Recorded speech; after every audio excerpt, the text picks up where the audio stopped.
Dr. Sherri Bucher is a professor at the IU Fairbanks School of Public Health at the IU School of and the IU School of Medicine. She's a researcher, innovator, and educator with nearly 2 decades of expertise in maternal, child, and newborn health. Our story is called Breathe, Baby, Breathe. Welcome.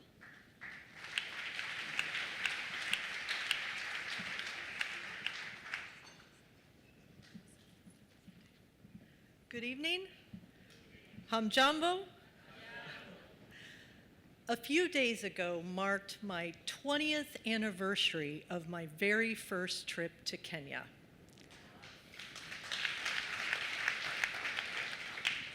I tagged along with Bill Tierney, and I'm still tagging along with him tonight.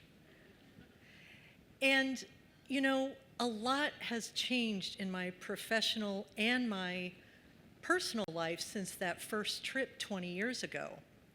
On my very first trip to Kenya, I was a married, stay-at-home mom with 2 incredible kids who were in elementary school. Within a very short period of time, 3 years later, by the fall of 2007, I was the mom to 4 incredible kids, 2 empath babies, one of whom was adopted, and the other who I fondly call my malaria baby because she was such an unexpected surprise that for weeks I thought, I can't possibly be pregnant, it has to be malaria.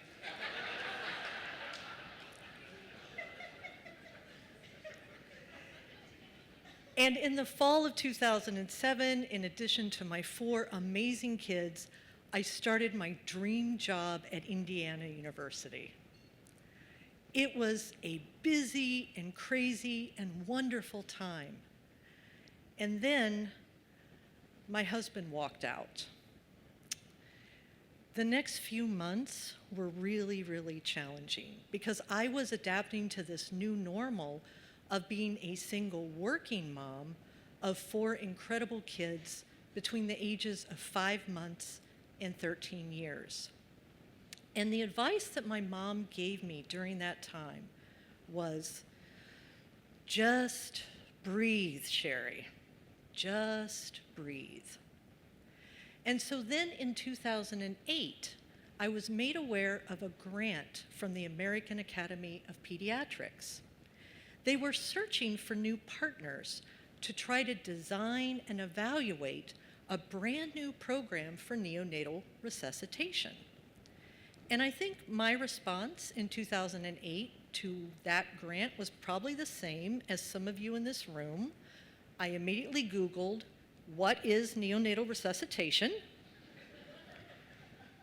And then I quickly found out that every year around the world, there are millions of babies who are born that are unable to breathe at birth. And in places like the United States and Europe, every single provider in a delivery room has to be trained and certified on neonatal resuscitation. As a result, there's not a lot of babies in America and Europe who die from birth asphyxia or the inability to breathe at birth. But in places where the empath consortium is most active, places like Ghana, Kenya, Nepal, and Mexico, there's still almost 1 million babies a year who die simply because they can't breathe at birth.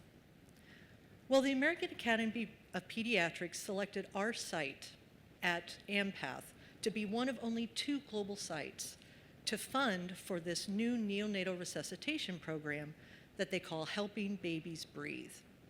And so in the summer of 2009, myself and my colleagues from Moy Teaching and Referral Hospital and a team from the American Academy of Pediatrics came to Eldoret, and that summer we trained 40 physicians, nurses, and midwives from across 16 health facilities in 3 counties of Western Kenya on neonatal resuscitation.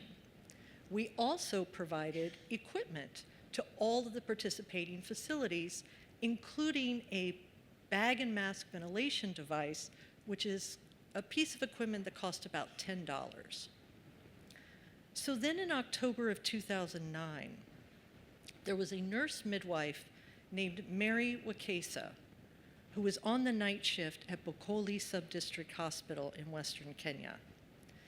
There was a young woman named Emily who was brought to the hospital by her mother and by her husband, Davis. Emily was in labor, and it was a very long and challenging labor. By the time Emily, who was exhausted, was able to deliver her first child, the baby was blue, floppy, and completely silent. The moment that Emily's mother saw the baby, she began to wail. She was convinced the baby was dead. And Davis, Emily's husband, who was waiting anxiously in the hallway outside the labor and delivery ward, heard his mother-in-law start to keen. And he thought to himself, oh no, either I've lost my wife, or I've lost my baby, or I've lost them both. Meanwhile, inside the delivery room, Mary Wakesa's training kicked in. She took the baby, she dried him thoroughly, she rubbed his back, and she took a bulb suction device and she extracted thick secretions from the baby's mouth and nose. Nothing. The baby remained blue and flat and quiet. So Mary immediately clamped the umbilical cord, cut the cord, and moved the baby to a flat area that she had prepared before the delivery. She took that $10 piece of equipment and began to give breaths to the baby, positive pressure ventilation. Meanwhile, a lab technician at Bokoli, Josephine Wanyama, had heard the commotion and came running to the delivery room. She burst through the door, and as soon as she did, Mary started to give her orders. Go put on those gloves, come over here, pinch the umbilical cord stump between your finger and your thumb, tell me what you feel.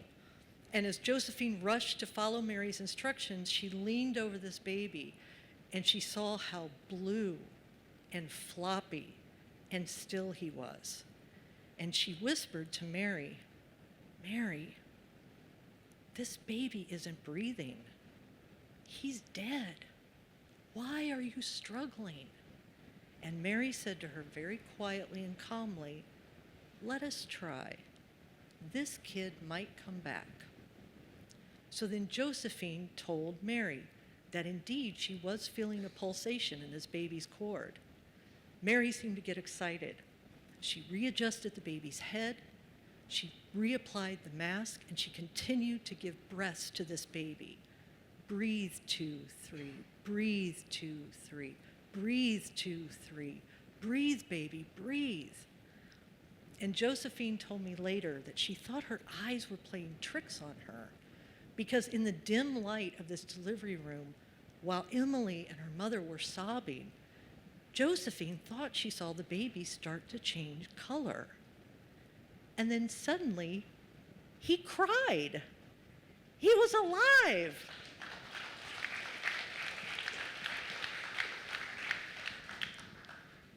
And that is how, on October 30th of 2009, baby Job became the first baby ever in the world to have been revived by a healthcare provider who had been trained on the Helping Babies Breathe program. The first baby in the world.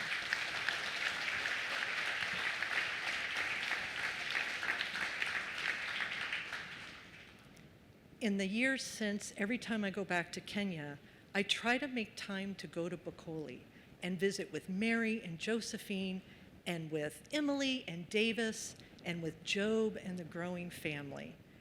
And whenever I am there, I always pull out my own phone and I show them pictures of my 4 incredible children who are also growing up.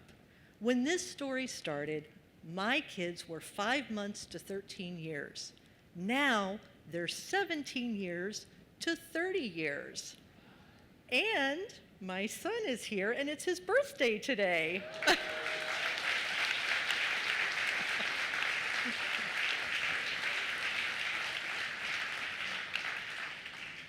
I always thank Mary and Emily and Davis and Job himself now that he's of age, because in 6 weeks he's going to be 15 years old.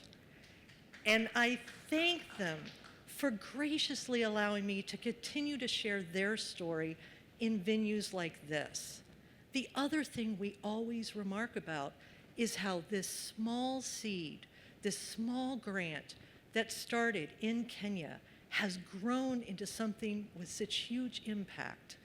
In the years since Mary Wakesa was the first person ever recorded to resuscitate a baby in Kenya, the Helping Babies Breathe program has rolled out to 80 countries around the world, and over 1 million people have been trained. It all started in Kenya.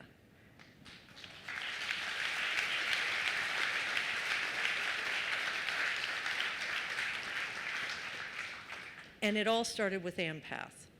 If it hadn't been for the AMPATH partnership, if it hadn't been for the decades-long partnership between Indiana and Moy universities, if it hadn't been for the infrastructure that people like you in this room have built and nurtured and facilitated, we never would have got that grant. We never would have trained those people. Mary would have never been able to save Job. So from the bottom of my heart, from my team in Kenya, from all the mothers and the babies and the families and the communities that you have served over the years, thank you. Asanteni sana.